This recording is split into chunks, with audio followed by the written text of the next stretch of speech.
बस बहुत हो गया। आज तुझे फैसला करना ही पड़ेगा, या तो गेम जरूरी है या दोस्ती। भाई अगर दोस्ती और गेम में किसी एक को चुनना हो, अच्छा, तो मैं दोस्ती को ही चुनूंगा। हाँ वही तो हम भी बोल रहे हैं, तुम्हारा और मेरा दोस्ती बचपन से है। रुक जा भाई, कॉल आ रहा है। हेलो मोहन भाई। हाँ भाई। कस्टम नहीं खेलेगा? हाँ भाई खेलूंगा। और वो अभय नहीं खेलेगा? वो साला चूतिया नहीं खेलेगा, गेम को लेकर भड़का रहा था मुझे। पार्टी बदल लिया साला।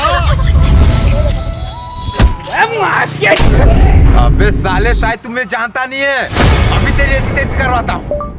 सावधान, अगर आपको अनजाने नंबरों में सिम बंद होने, बिजली कटने, KYC अपडेट करने या सगे संबंधियों के बीमार या गिरफ्तार होने के फोन कॉल आते हैं तो कोई जल्दबाजी न दिखाएं। ये कॉलर साइबर अपराधी। প্লিজ আমাকে ক্ষমা করে দাও, প্লিজ প্লিজ আমাকে ক্ষমা করে দাও, প্লিজ।